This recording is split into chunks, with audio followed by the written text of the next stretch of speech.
Welcome back to Sidecasts. We are your hosts. I am Chris. With me today is Justin. Hello. And today we will do a side of Jurassic Park by Michael Crichton, not Keaton, though that would be an interesting book. The novel, not the The novel, not the movie. and so Justin, we don't know who got exposed to Jurassic Park. We both got exposed to the movie before the book. Yep. But you got the book and read it multiple times before I got a hold of it. Yeah. What made you pick it up? The book or the movie? The book. Okay. The book, I had just seen the movie a bunch of times when I was a kid. I had seen Lost World and Jurassic Park 3, and I just enjoyed the films. I just kind of, I don't know, I've always kind of liked dinosaurs. I've never been a dinosaur nut, but I've always thought they were pretty cool. And I was at like a Bookman's I don't think it was Barnes& Noble. I think it was a Bookman's, or it might have been Borders. But I just saw the book, and it has the skeleton on the front, and I was just like, Jurassic Park, holy shit! I guess I'm reading it. So I got the book, and I read it, and I literally sat down and I read it all, not in one sitting, because I took short breaks in between, but I was done by the next day because Dang. I was just moving into my new place. Actually, now that I think about it, I got the book when I moved into the apartment on Blackledge, however many years ago that was. So, Yeah, that was a while ago. yeah, so that was after high school in my adult life, but maybe 3, 4, more than 3 years ago. I've been here. There's the year that I was at my grandma's and my aunt's. So like 5 years ago, maybe. Damn. Was when you read it the first time.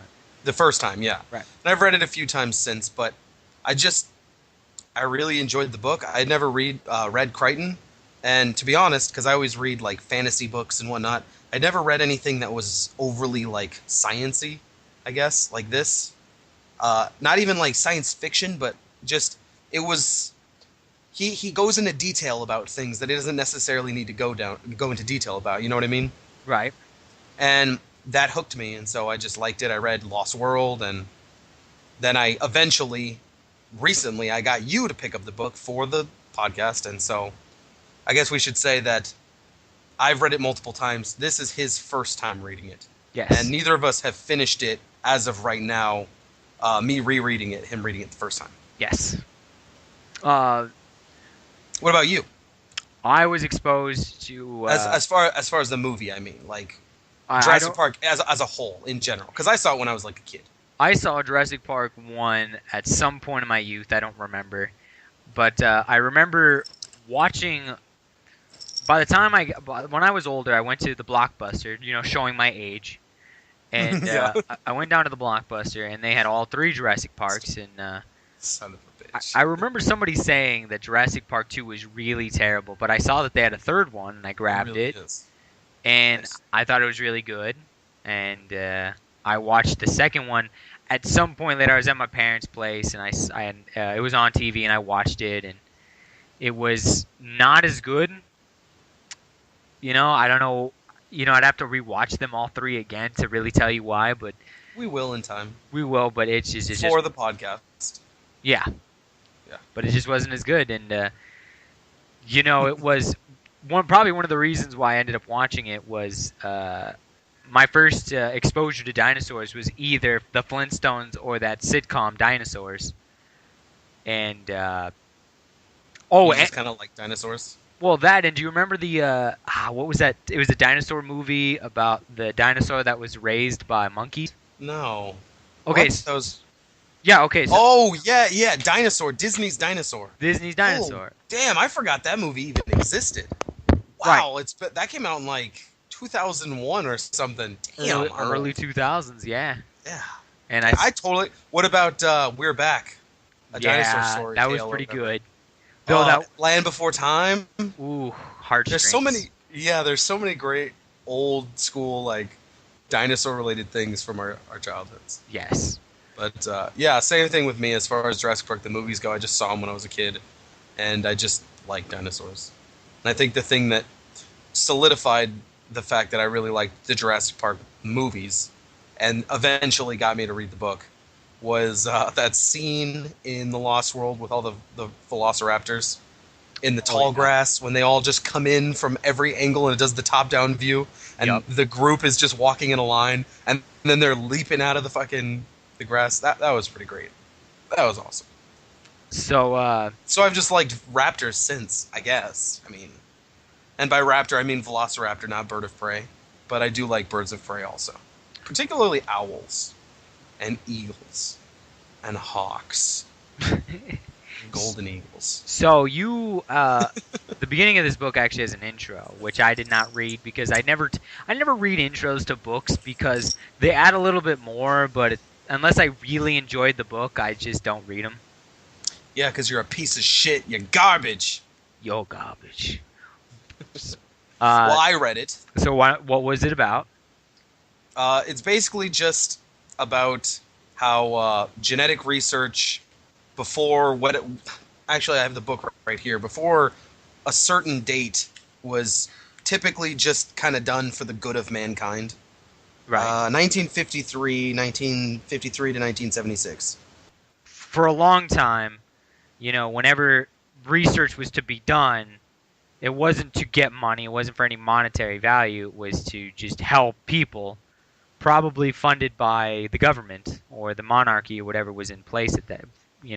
So yeah, just basically the intro is just about before a certain point, everyone did the research because they wanted to be good people for humanity. Right. And then after a certain point, it was for money. So it was kind of genetic research becomes. It just talks about how genetic research becomes this kind of commodity. Specifically, it gives examples of like genetically altering the shape of trees so that of lumber so they're square instead of circular, so they're easier to move, or like making salmon more pale so you can see them easier. Right. Just things like that. So it just talks about how like at this point there's this many people and at this point there's this many people. There's a huge boom in genetic research. There's labs everywhere like and it's not like because usually with the research I guess it's telegraphed to everybody. Well, I guess after a certain point it becomes very secretive because nobody wants anybody to take their research, obviously, and everyone's out for a quick buck. They're doing the research so they could just make money, and it's become a lucrative career, funded by the government, funded by private pharmaceutical companies, what have you. Right. And then it goes a little briefly into like the start of InGen. But that brings me to my first talking point that I have written down here: monetized research. Pros versus cons. So, would you like to talk about this? Well, just to clarify, you're saying getting funding from like a corporation as opposed to getting it through like a grant or a scholarship or something like that. Yeah, or self-funding. Although I guess there's probably self-funding, but the main focus is that the research is being monetized instead of for the good of mankind. I think was the biggest focus of it. Well, as long as your intentions, I mean, they say the worst atrocities happen with the best of intentions, but as long as you're going in with the idea, I might have found a way to help people by doing this, and if the only way you can, if the way for you to help the most amount of people is to get money from a company that doesn't really want to help people, they just want to make money, fine. That's what you have to do to get your whatever out, your invention or your cure or whatever. Yeah. It's like doing the right thing for the wrong reasons. Or not, yeah, for the wrong reasons. No, that's, Well, no, I mean, no. that's how the researchers have become. Yeah. Is like doing the right thing for the wrong reasons. Which I don't think there's anything particularly morally wrong with wanting to do things for money. Because our society is capitalist, and it's all about that green, not marijuana, money. So, I mean, the noblest of intentions could come from someone wanting to make a quick buck, you know? Well, I guess it's only bad if you have a choice Or, between. I guess not intentions, noblest products, I guess. it's only bad if if you're given with a choice of, if you do this, you'll make more money, but you won't be helping as many people, or you make a little less money, but you're helping more people. Well, yeah, when you put it in terms like that, then obviously there's a morality there. But that's And you would think the morally right choice would be obviously to help more people for less money, the sacrifice and all that. But right. But I mean, you can look in the long run. Is if if your cure or invention is really expensive now, then you can make it better and make it easier to make it cheaper, and then it can get to more people. I guess it requires a certain amount of foresight and luck Yeah. and just kind of faith in yourself. As long as you go in, I don't see the problem. As long as you go in from beginning to end with your goal being, I want to help people, then it's fine. And especially with crowdfunding nowadays, I mean, you could probably, depending on the invention or the cure, you can just go and say, hey, look, I can make this. I just need money. People will fund it. Yeah, that's true. But I would argue that even if Joe Schmo was like, hey, I'm going to create an AIDS cure so that I can get filthy rich, I would say that it's still a good thing that he does it. Sure, he'll get filthy rich, which, having the intentions to just get filthy rich is not exactly the purest, thing. But the fact that it's for the, I don't know, for the greater good.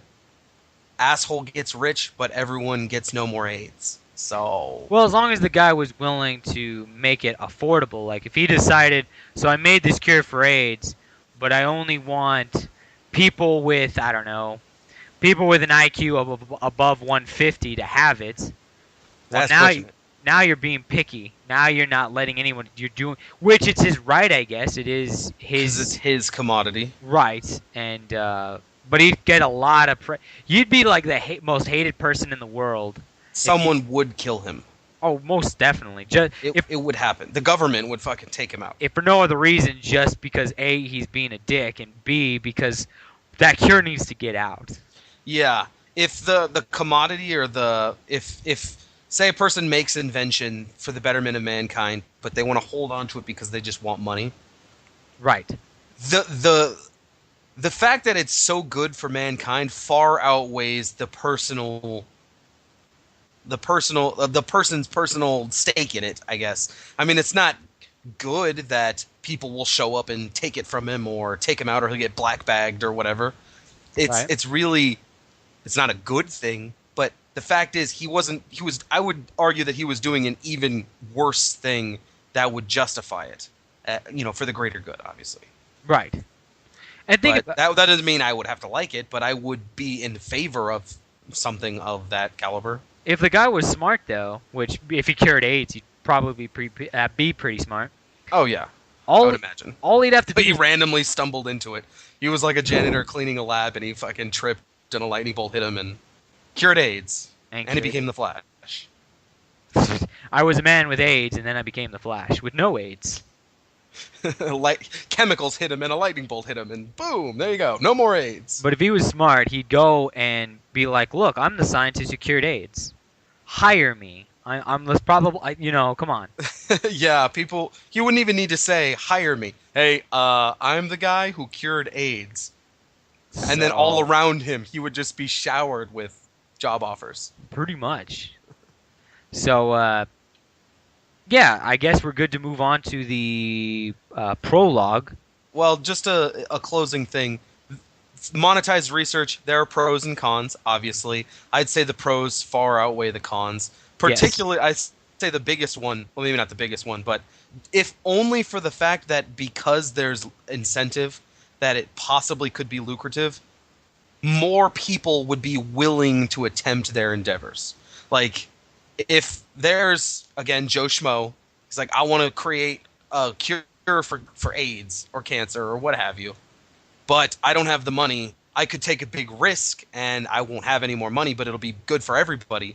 He might not make that risk because of personal destruction or whatever. It would ruin himself for the good of everyone, and not everyone's going to want to take that sacrifice. But with the fact that things become so much more money related, there is that little push, that driving force. Oh, well, I could become filthy rich. Right. And so, if only for the fact that you can make money, more people would be inclined to actually go into genetic research and all that. So, I Right. think that's the biggest pro. So yeah, let's move on now. Okay. Okay, so the prologue, which I actually didn't remember. I thought it was just called the prologue, but I guess it's called the Bite of the Raptor. The Bite of the Raptor. So you know, this really sets the stage. It kind of plays a bigger part, you know, because it's the whole reason why, you know, because the introduces a Bobby Carter, who's a physician, and she's down in what is it, Bahia Anasco, Bayanasco? which is off of Costa Rica. Costa Rica, yeah. Costa Rica, and she's there, and I guess it's raining pretty hard because she's a like I said, she's a physician, but she's not in like a big hospital. She's in this kind of it seems almost like a shack the way she describes it, because it sounds like it's just her and her assistant, Yeah. and it's raining. Yeah, when I was reading it, I imagined that it was just like like a tropic, like a bungalow. Would that be what it's called? Just like a fairly open. It's not like a house. It's like an open, fucking. It's like a tree house. I don't know. I don't know what you would call it, but it's just made of wood. I imagine it would be very close to the beach. I figured it was just like a trailer, Oh, okay. you know, just big enough to house like, you know, the bare essentials, maybe like one operating table or one table for you to work on, and that's it. Yeah, I could see that. So helicopter comes down, and this guy comes out and says, "Hey, we got an injured guy." Oh, it's raining really, really hard. It's like storming, and then a helicopter shows up. They're like, Right. "What the fuck? And- Why? Who's flying a helicopter in this weather?" Right, and then it does say, I think it says InGen, which they Mhm. talk about a little bit how, you know, they're aware of InGen being there because apparently a resort is going to be opening up soon. Yeah, they've been building it 50 miles from the coast, or some amount of miles. Right, and then you know, they land and they say, "Hey, look, we got one of our workers got injured. He needs your help." And I think she says, you know, go to the main hospital, go to the capital, and they'll help you. And like, we can in this weather.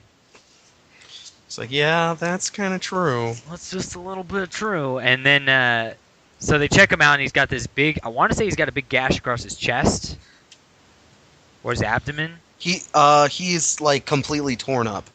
He's got lacerations on his hands, I believe, all across his chest, and I think that was it. Right. He looked like he was mauled. Right. That's the big thing. And the guy that's actually in charge is a main character. Actually, it's a guy named Ed Regis. And- Okay. Oh, hold on. A big tearing laceration ran from his shoulder to his torso. At the edge of the wound, the flesh was shredded. At the center, the shoulder was dislocated, pale bones exposed. Second slash cut through the heavy muscles of the thigh, deep enough to reveal the pulse of the femoral artery below. Her first impression was that his leg had been ripped open. So pretty bad. This guy's probably not Yeah, going to so- make it. Pretty bad, I'd say. So yeah, they introduce Ed Regis, which is going to be a main character. Yep. In this scene, he's actually probably the first main character you actually meet, because Bobby and her assistant Manuel don't really play a major part after the prologue. Yeah, as far as you know. I mean, they might come back later, but as far as you are, they don't really do anything. Yeah, as far as I am, which is about halfway through. So, I don't think I really remember them doing anything spectacular, if at all. So. but so they try to ask the boy, like, you know, what happened. And being in Costa Rica, Bobby doesn't speak Spanish, or I assume they speak Spanish. Yeah. So Manuel speaks. He's bilingual. He speaks English and Spanish. And the boy keeps saying the word raptor. Mhm. And she sits there and says raptor. And it's really funny because Manuel is telling her, like, that's like another way. That's another word for a hupia, which is like this boogeyman that comes, like a faceless boogeyman that comes Yeah. and takes your Hupia. children away or something. Faceless vampires who kidnap small children. So there you go. And it's funny because We missed something real quick. Earlier, Ed Regis keeps saying that it was a backhoe. He was dragged through the backhoe, but she noticed if that was the case, why are the wounds shredded the way they are? Why isn't there dirt in the wounds? What's going on here? This looks more like he was mauled by an animal. She does say that, yeah, he looks. She knows what she's seen someone mauled before, and this looks like someone got mauled. Yeah, it looks like that. And Which so is yeah, pretty cool. I liked when this whole scene. yeah. I mean, it was cool as a beginning, but It doesn't really mean anything, but I thought it was cool because it just well, for me, it just hooked me in right away. Oh shit, this dude's fucked up. I know why. This is Jurassic Park. This is a book about dinosaurs. Motherfucker got fucked up by a dinosaur. That was like my first thought. right. And one thing that bugged me though, and I don't know how accurate this is, but so the boy says raptor, and the Raptor. and the guy and the girl, neither of them know what that word means. And that's weird to me because, as far as I could remember, I always knew what a raptor was, but that might be only because I saw Jurassic Park at a young age. And other such fare. Well, to be honest, I don't remember there being raptors in Flintstones or in the Dinosaur show or We're Back. I don't think there was a raptor in that Wasn't a actually raptor. either. Raptors really aren't, because raptors are scary comparatively. Yeah, although I'm pretty sure an actual raptor is like the size of a chicken. Yeah. But Really? That small? yeah, they're not very big. But there's, I guess, what's a Utah raptor, which is like the bigger one. That's what you would see in Jurassic Park. I'm no dinosaur expert, so if we're fucking wrong, just call us retards and tell us Here's why. the thing. They actually do say, if you look in the book, when they show you the list of the dinosaurs they have there, one of them, they do say velociraptors. Yeah, well, I haven't gotten to that part yet, rereading, but I do remember they're called velociraptors. Yeah, But- so if velociraptors are only as big as chickens, then wow, they do a lot of damage for the size of chickens. Yeah, You sure you're not thinking of the the Procompsognathids, yeah. the compies. No, I'm pretty sure that in the Jurassic Park like sort of movie version of the raptor are the big ones that are ridiculous, and then those are based on what I think is a Utah raptor, and then an actual velociraptor is actually really small. Well, It's like a misconception. Here, actually, I have the fucking internet in front of me. You continue talking, and I'll go look it up. all right. So the lady notices that there is this kind of foamy substance that's coming out of the wound, and that's really Like saliva. like saliva, and she doesn't know what that is because that's not something she's seen every day. And the boy dies, and Oh, and I think she said it smells like decay or something like that. like death and decay, yeah. Mhm. And the boy dies, and Bobby took pictures of the boy to send to someone, but when everybody leaves, when Ed Regis and takes the dead body away, she notices the camera got stolen too. Yeah, because she was taking pictures of all the wounds and whatnot. Right, and then she goes and talks to a midwife, which, if you don't know what a midwife is, it's someone who is there for the pregnant woman. She's kind For of birthing and to help. right, and she says, hey, what is a raptor? Oh no, I'm sorry. She finds out what a raptor is through like looking up a dictionary. She talks to a midwife about something. Oh, about the hupillas. And she's like, don't talk about hupillas, especially because there's a pregnant woman close to giving birth. Don't say that. It's bad luck. Yeah, she's like, it's bad luck. Don't talk about it. No. And it was just, yeah, she reads and says raptor, which means bird of prey. But yeah, were raptors not that common before? Well, it says right here, Velociraptor, commonly shortened to raptor, is one of the dinosaur genera most familiar to the general public due to its prominent role in the Jurassic Park motion picture series. In the films, it was shown with anatomical inaccuracies, including being much larger than it was in reality and without feathers. Some of these inaccuracies, along with the head's larger dome in the movies, may suggest that the dinosaurs in the movies were actually modeled on Deinonychus. Velociraptor is also well known to paleontologists with over a dozen fossils, whatever. So, yeah, they're actually bigger than... And on this one, it shows, it's 2 meters long. It's like the size of a chicken. It's not even to the dude's waist. Okay, so I guess it makes sense that she wouldn't necessarily know what a raptor is because they really only became popular because of Jurassic Park. Jurassic Park. But that movie, like when it came out, if I recall, it was. I mean, obviously, I don't remember when it came out because I was 3 or whatever. But if I remember correctly, that movie was like pretty big. People loved it. It was. I mean, it's not the best movie out there, but No, but it is pretty good, and it it is. was visually great. Whenever you think of Spielberg, you tend to think of Jurassic Park Yeah. because of how good it was. But that's pretty much It, what. it says right here, Velociraptor are well known for their role as vicious and cunning killers, thanks to their portrayal in the 1990 novel Jurassic Park and its 1993 film adaptation. Right. So So there you go. that's why people know them, and that's why they're vicious and all that shit. From Jurassic Park. So that explains why the lady and the guy didn't know what a raptor was Hmm. because it wasn't popular at that time, and unless you were an archaeologist or not an archaeologist, a paleontologist, Paleontologist, yeah. you wouldn't probably know what a raptor was. Hmm. So I think that's pretty much the sum of everything that happens in the prologue. It just kind of sets up for things to happen. Yeah, it's just this. Oh, and doesn't a baby get bit in the face or something like that? Or does that happen in the first iteration? That happens in the first iteration. Okay. Raptor, derivative of Latin raptor, plunderer, featured raptus, bird of prey. That it was the last thing she did was she looked it up. Right. And then Does it a moves on. raptor bite and cut his victims? Bite and cut? No, doctor, nothing like this. A raptor is a man who takes a new baby. That's what they were saying to her. Which will become a thing later, but Yeah, a raptor is not a hoopia. no. The boy had said raptor, and despite Manuel's protest, she suspected it was a Spanish word. Sure enough, she found it in her dictionary. It meant ravisher or abductor. Yeah. Badass. Okay. Yeah, and that's the last thing that happens. First iteration. At the earliest drawings of the fractal curve, few clues to the underlying mathematical structure will be seen. Right, because at each iteration, it kind of shows this kind of weird line thing going on. That's the diagram of it. That's the mathematical plotting or whatever. And then as each iteration, it gets more complicated, and you start to see errors, and Chaos and whatnot. you're supposed to represent. It's chaos theory, right? I guess I don't know. The whole chaos theory in this thing doesn't really. It's kind of going over my head a little bit. So Well, when I get to the part where he explains it, then you'll try to put it in layman's terms.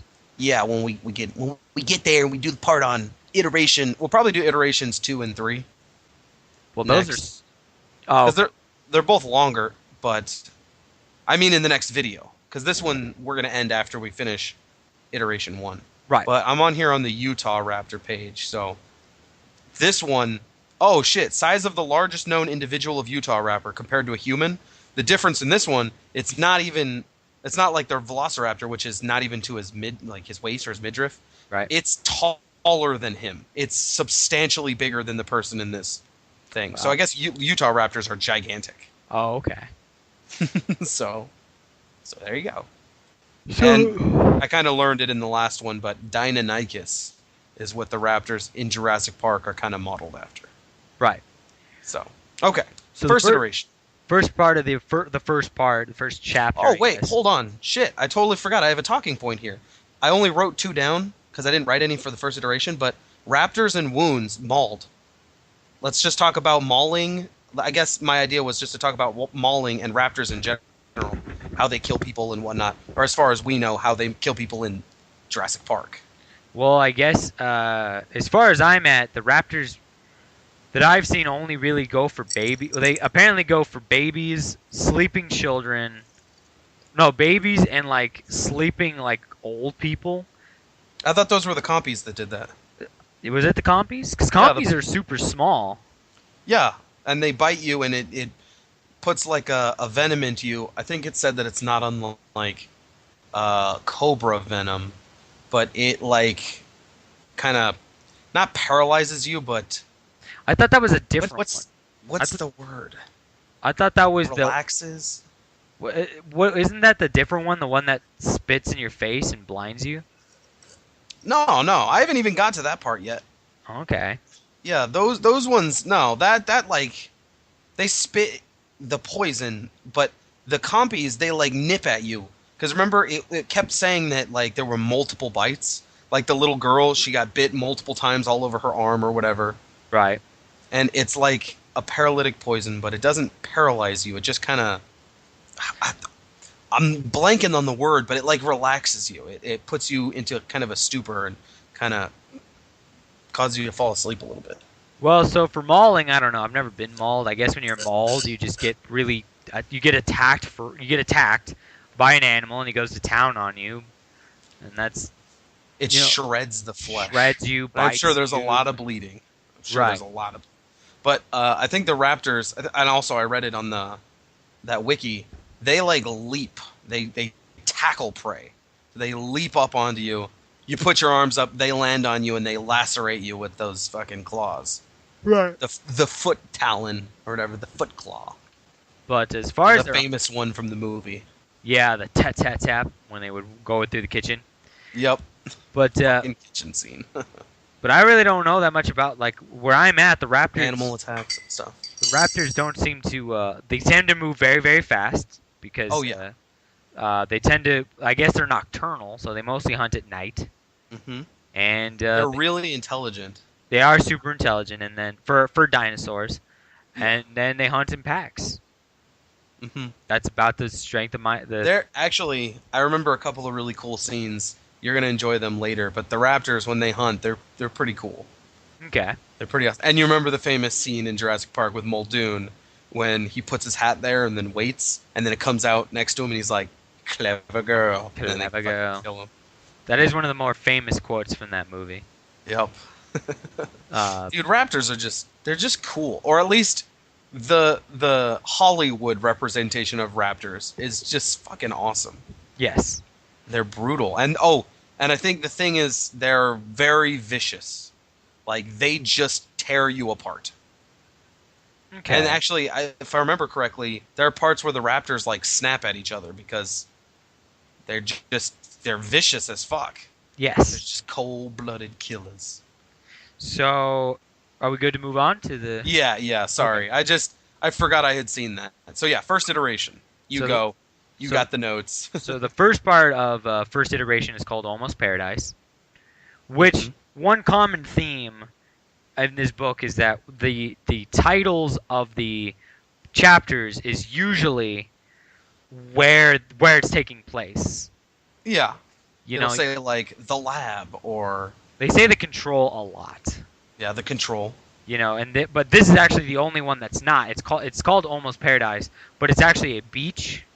Hmm. They call it Almost Paradise. I can't remember why it's not Paradise, but It's because the chick gets because this is the part where it's the family driving to like a secluded beach, right. and the dad is just kind of annoyed with the mom who wanted to come to Costa Rica because of the inexpensive plastic surgery.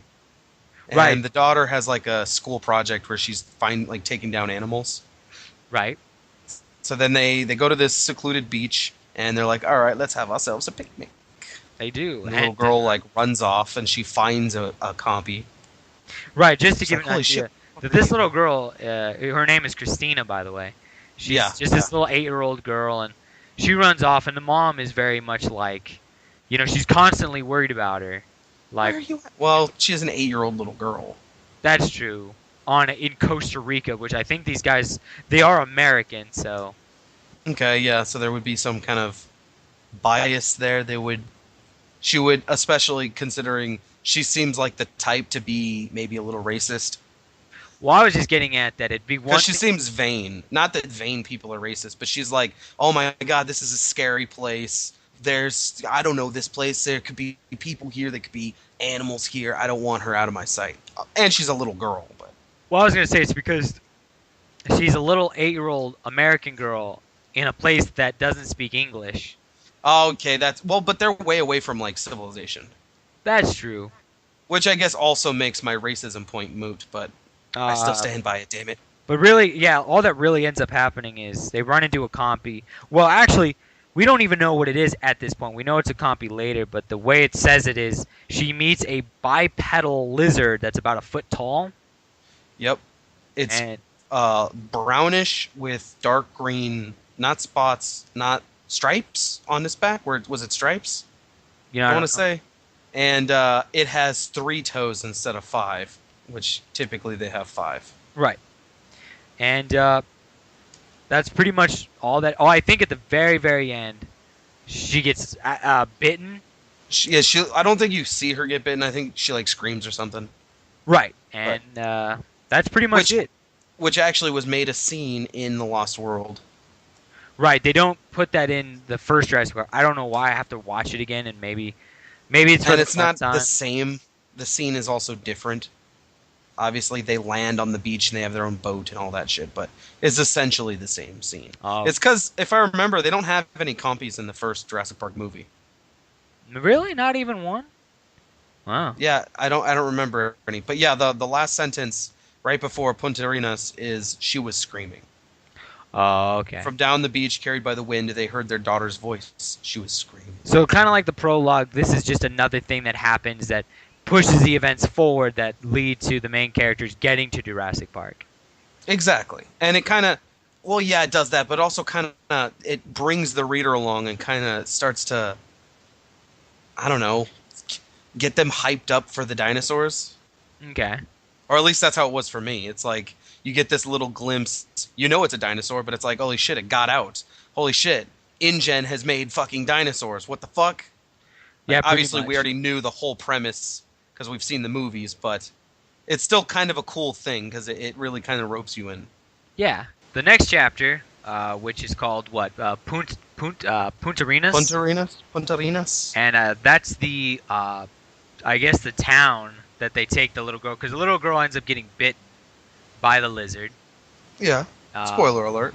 Spoil. Yeah, she gets bitten on her arms and neck, or no, she gets bitten on her arms, I think, and her arm because Swells up. right, because she was trying to pet the It comp. jumped into her hand, Oh, if I okay. recall. Because I remember she was saying, like, the weight of this thing, it's surprisingly heavy. Oh, okay. And then she got bit, and then her arm started to swell and her neck started to swell. Mm-hmm. So they go. The family takes her to a doctor, Dr. Dr. Cruz. and there's another guy there called Marty Gutierrez, who's a field biologist from Yale. Nice. And she's, they ask her, what was it that bit you? And she said it was a lizard. What the lizard looked like, and she drew like a picture or described it, and it had 3 toes, and like that's not right. Yeah, they have 5 toes, but I think it's a basilisk. Yeah, It was like Basilisk Asalgilicus shit. some kind of lizard. Basiliscus amaratus. Basiliscus amaratus. A Right. striped basilisk lizard. And they thought it was weird because apparently, I didn't know this, but reptiles can't carry rabies. Nope. That's That's a mammal disease, I believe. I did not know that. I mean, I'm no expert on rabies, but That's something I found out in this book, and I was like, well, that's very interesting.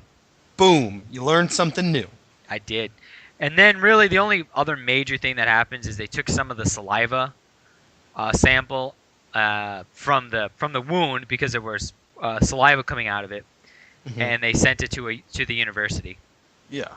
And that's pretty much it. Is that all that happens in this chapter? That's the big stuff that happens in that chapter. Okay. The first iteration really just sets up things to happen later. Yeah. The second iteration is when you first start with Alan Grant and Ellie Sadler, which is they're the two, for all extents and purposes, they're the 2 main characters. Yeah. So. Uh, And I remember. Was it Dr. Cruz or Gutierrez that was talking to her? But it's like, yeah, there's no way it could have 5 or 3 toes because that's what birds have. It's which dinosaurs are bird-like, I guess. right. It turns out that dinosaurs are more bird-like than reptiles.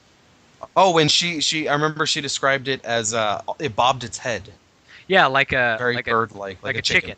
Yeah. Mhm. And they still don't believe her. In the end, what they do is they think it's a basilisk with a deformity of 3 toes. Yeah, with the anomaly, Yeah. genetic anomaly, and they send the venom to Yale. Yeah. But you already mentioned that, or to the university, whatever. Not Yale, but I Whatever. didn't know. I don't know if it was the University of Costa Rica or if they sent it back to America. It was just a university.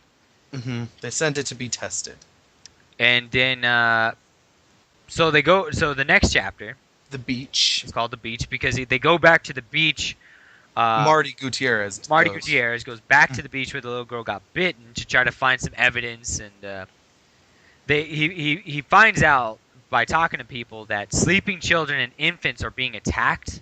Yeah. In the villages, and Recently. yeah, it's been like lately, the past like week or month or something, it's just been happening like crazy. well, it's been happening for 2 months. Oh, 2 months. Okay. Yeah, so it's been happening for a little while. A 9-day-old infant sleeping in its crib had been bitten. Right. Okay. So something's hunting the children of people, and Marty finds a dead lizard. This is kind of cool. There's a monkey. Howler monkey. A howler monkey with something in its mouth, and it turns out to be a lizard. A compy. Part of one. Yeah, it was a compy, and one of the cool scenes is so these howler monkeys are so used to people because I think they're on a reservation. Yeah. Either they're so used to people or not used to people that he fires a trank at him, misses, and he doesn't even care. He's just like It just stares at him.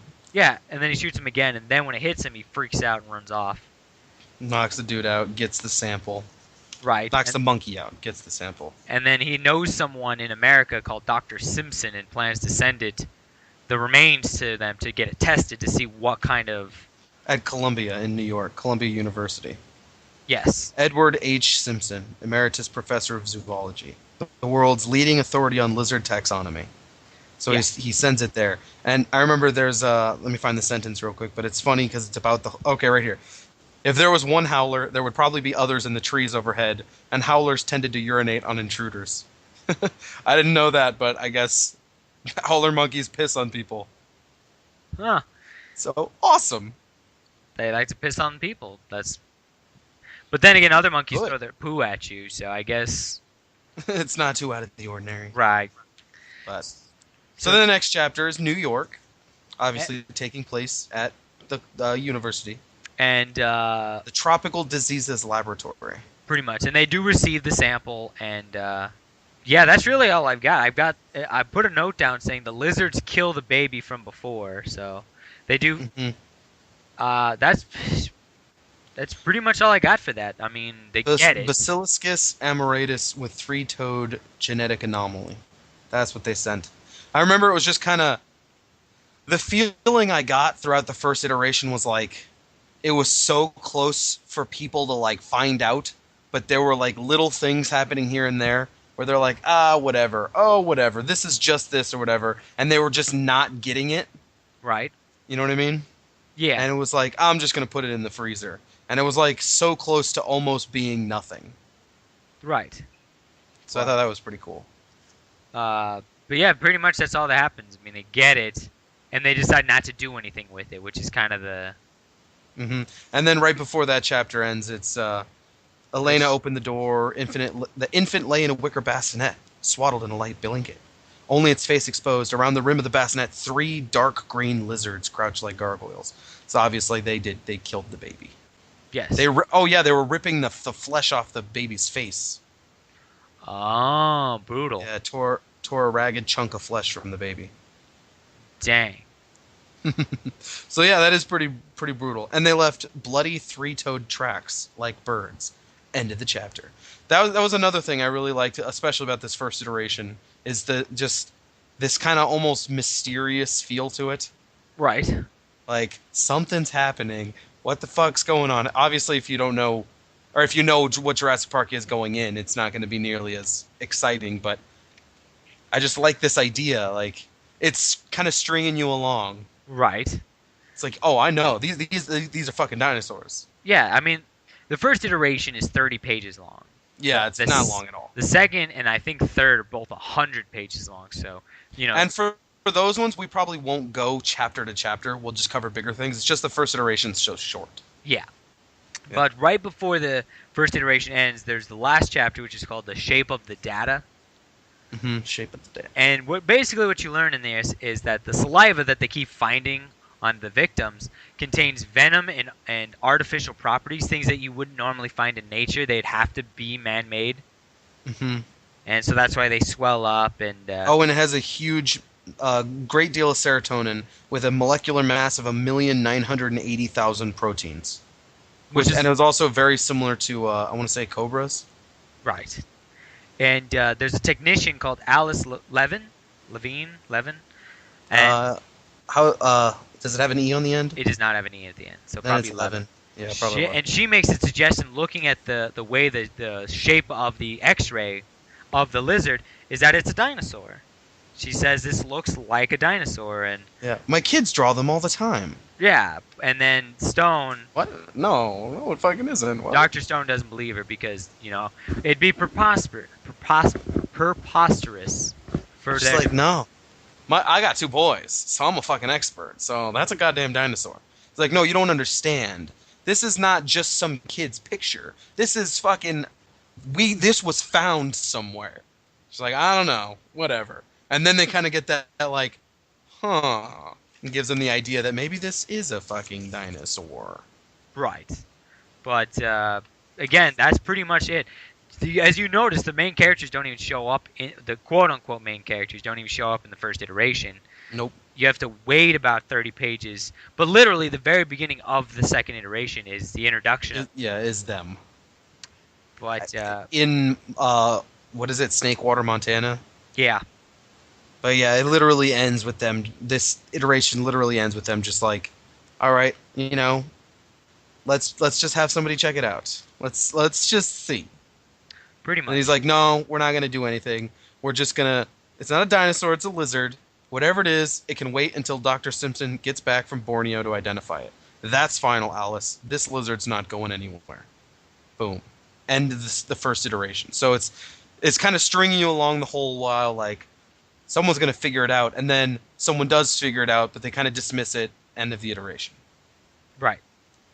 So that's pretty much Jurassic Park for the first iteration. I mean, Mm-hmm. a lot of build-up, a lot of stuff getting done that'll play a bigger part later on. Of course, But but nothing too incredible yet. yes, But it is interesting, and it did really suck me in the first time I read it. and the funny And this being my like 3rd or 4th time reading it, I still enjoy it. It still sucks me in.